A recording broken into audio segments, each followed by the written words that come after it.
ಮೋಡ ಹಗರಣ ಇಡೀ ಕರ್ನಾಟಕದ ಗಮನ ಸೆಳೆದಂಥ ಹಗರಣ. ಕರ್ನಾಟಕದಲ್ಲಿ ಇಷ್ಟು ದೊಡ್ಡ ಹಗರಣ ಯಾವಾಗೂ ಆಗಿದ್ದಿಲ್ಲ. 4,000ರಿಂದ ಸುಮಾರು 4,000 ಕೋಟಿ ದೊಡ್ಡ ಹಗರಣ. ಹಾಗಾಗಿ ಅದರ ಸಂಬಂಧ ಕಾಂಗ್ರೆಸ್ ಮಾಡಿದಂಥ ಈ ಭ್ರಷ್ಟಾಚಾರ, ಸಿದ್ದರಾಮಯ್ಯನವ್ರು ಮಾಡಿದ ಈ ಭ್ರಷ್ಟಾಚಾರ ಜನರ ಮುಂದೆ ತೆಗೆದಿಡುವಂಥ ಕಾರ್ಯ ಇವತ್ತು ವಿರೋಧ ಪಕ್ಷ ಆದ ಭಾರತೀಯ ಜನತಾ ಪಕ್ಷ ಮತ್ತು ಜನತಾ ದಳದವರು ಮಾಡ್ತಾ ಇದ್ದೇವೆ. ಅದರ ಕೊನೆ ಹಂತವಾಗಿ ಇವತ್ತು ಬೃಹತ್ ಸಮಾವೇಶ ಐತಿ. ಅದಕ್ಕೆ ಭಾಳ ಒಳ್ಳೆ ರೀತಿಯಿಂದ ಜನರ ಉತ್ಸಾಹ ಇಡೀ ಕರ್ನಾಟಕದಾದ್ಯಂತ ಬಂದಿದೆ. ಅದು ಅವ್ರ ಸ್ವಭಾವ.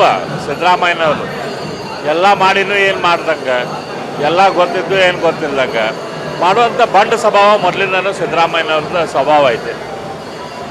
ಅವ್ರು ಮಾಡಿಲ್ಲ ಅಂದ್ರೆ ಯಾರು ಮಾಡ್ಯಾರ? ಮತ್ತು ಅವ್ರು ಮಾಡಿಲ್ಲ ಅಂತಂದ್ರೆ CBI ಕೊಡಲಿ, ಯಾಕೆ ಹಿಂದೆ ಮುಂದೆ ಮಾಡ್ಬೇಕು?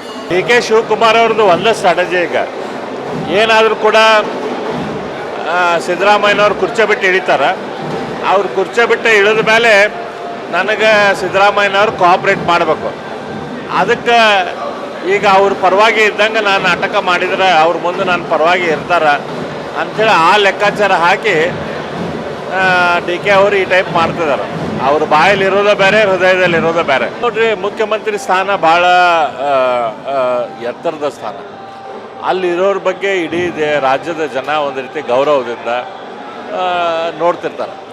ಆ ಸ್ಥಾನ, ಆ ಕುಟುಂಬದವರು ಇವತ್ತು ನೇರವಾಗಿ ಭ್ರಷ್ಟಾಚಾರದಲ್ಲಿ ಇನ್ವಾಲ್ವ್ ಆದಾಗ ಆ ಸ್ಥಾನಕ್ಕೆ ಗೌರವ ಕೊಡೋಕ್ಕೆ ಮತ್ತು ಸಿದ್ದರಾಮಯ್ಯನವರು ಒಂದು ಮೇಲ್ಪಂಥಿ ರಾಜಕಾರಣ ಹಾಕ್ಕೊಡಕ್ಕೆ, ಇಲ್ಲಪ್ಪ ಹಿಂಗೆ ನನ್ನ ಕುಟುಂಬದವರ ಮೇಲೆ ಇವತ್ತು ಆರೋಪ ಬಂದೈತಿ, ಅದಕ್ಕೆ ನಾನು ರಾಜೀನಾಮೆ ಕೊಡ್ತೇನೆ ಅಂತೇಳಿ ಅವ್ರು ರಾಜೀನಾಮೆ ಕೊಡಲಿ ಅಂತ ನಮ್ಮ ಅಪೇಕ್ಷೆ. ನೋಡ್ರಿ, ಅಂದರೆ ಅವ್ರದ್ದು ಉದ್ದೇಶನ ಅದು ವೈಯಕ್ತಿಕ ರಾಜಕಾರಣ. ಯಾಕಂದರೆ ಈಗ ಇದೇನು ಭ್ರಷ್ಟಾಚಾರದ ಮುದ್ದ ಏನೈತಿ, SC ಮತ್ತು STಗಳಿಗೆ ಅನ್ಯಾಯ ಆಗಿದಂಥ ವಿಷಯ ಏನೈತಿ, ಇದನ್ನು ಡೈವರ್ಟ್ ಮಾಡಿ ವೈಯಕ್ತಿಕ ವಿಷಯ ಮಾಡುವಂಥದ್ದು ಅವ್ರದ್ದು ಉದ್ದೇಶ. ತೆಗಿ ಅಂತ ಹೇಳಿಲ್ಲ ಅವ್ರಿಗೆ, ಅವ್ರು ತೆಗಿ ಅಂತ ಹೇಳಿ ಅವ್ರಿಗೆ ರಾಜ್ಯದ ಜನ ಮುಖ್ಯಮಂತ್ರಿ ಮಾಡಿದ್ದ ಎಲ್ಲ ತೆಗೀಲಿ, ಎಲ್ಲ ಸ್ವಚ್ಛ ಮಾಡಲಿ, ಎಲ್ಲ ರೀತಿಯಿಂದ ಅಭಿವೃದ್ಧಿ ಮಾಡಲಿ ಅಂತೇಳಿ. ಅವ್ರು ಏನೋ ತೆಗೆಯುವಂಥ ಕೆಲಸ, ಯಾರ್ದು ಕೆಲಸ ಅಂತ ಸುಳ್ಳು ಹೇಳ್ತಾರೆ. ತೆಗೆಯುವಂಥ ಕೆಲಸ ಮಾಡೋಕ್ಕೆ ಹೋಗಿಲ್ಲ. ಯಾಕಂದ್ರೆ ಏನು ತೆಗ್ಯಾಕೆ ಏನಿಲ್ಲ. ತಮ್ಮ ಕುಟುಂಬ ಗುಂಡಿಗೆ ಮಾಡ್ಕೊಳ್ಳೋಂಥ ಕೆಲಸ ಅಷ್ಟು ಮಾಡ್ತಿದ್ದಾರೆ. ಅವ್ರು ತಾರ್ಕಿಕ ಅಂತ ಮುಖ್ಯಮಂತ್ರಿಗಳ ರಾಜೀನಾಮೆ ಕೊಡೋದ್ರ ಮೂಲಕ ಆಗುತ್ತೆ. ನಾವು ಇದಾದ ನಂತರ ನಮ್ಮ ನಾಯಕರ ಜೊತೆ ಎಲ್ಲರೂ ವಿಚಾರ ಮಾಡ್ತಾ ಇದ್ದೇವೆ.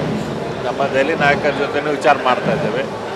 ರಾಷ್ಟ್ರಪತಿ ಅವರಿಗೆ ಕೂಡ ಹೋಗಿ ನಾವು ಮನೆಯನ್ನು ಕೊಡುವಂಥ ಕೆಲಸ ಮಾಡ್ತೇವೆ. ನೋಡ್ರಿ, ಹಿಂದೆ ಯಡಿಯೂರಪ್ಪ ಅವ್ರ ಮೇಲೆ ವೈಯಕ್ತಿಕ ಪ್ರೈವೇಟ್ ಕಂಪ್ಲೇಂಟ್ ಇದ್ದಾಗ ನೋಟಿಸ್ ಕೂಡ ಕೊಡಲಿಲ್ಲ ಆಗಿನ ರಾಜ್ಯಪಾಲರು ಹಂಸರಾಜ್ ಅವರು ಇಮಿಡಿಯೇಟ್ಲಿ ಅದ್ರ ಪ್ರಾಸಿಕ್ಯೂಷನಿಗೆ ಪರ್ಮಿಷನ್ ಕೊಟ್ಟರು. ಈಗಿನ ರಾಜ್ಯಪಾಲರು ಇವ್ರ ಮೇಲೆ ಕಂಪ್ಲೇಂಟ್ ಬಂದಾಗ ಅದಕ್ಕೆ ನೋಟಿಸ್ ಕೊಟ್ಟರು, ನೀವು ಎಕ್ಸ್ಪ್ಲನೇಷನ್ ಮಾಡಿರಿ ಅಂತೇಳಿ. ಈಗ ಎಕ್ಸ್ಪ್ಲನೇಷನ್ ಕೊಟ್ಟಿದ್ದಾರೆ. ಆ ಎಕ್ಸ್ಪ್ಲನೇಷನ್ ಸ್ಯಾಟಿಸ್ಫ್ಯಾಕ್ಟ್ರಿ ಇತ್ತಂದ್ರೆ ರಾಜ್ಯಪಾಲರು ಒಂದು ರೀತಿ ಇದು ಮಾಡ್ತಾರೆ. ಅದೇ ಸ್ಯಾಟಿಸ್ಫ್ಯಾಕ್ಟ್ರಿ ಇರಲಿಲ್ಲ ಅಂತಂದ್ರೆ ಅದ್ರ ಬಗ್ಗೆ ಮತ್ತು ಮುಂದಿನ ಎನ್ಕ್ವೈರಿ ಮಾಡಬೇಕಾಗ್ತೈತಿ ರಾಜ್ಯಪಾಲರಾದವರು ಕೂಡ. ಅದನ್ನು ಅವ್ರು ಮಾಡ್ತಾರೆ.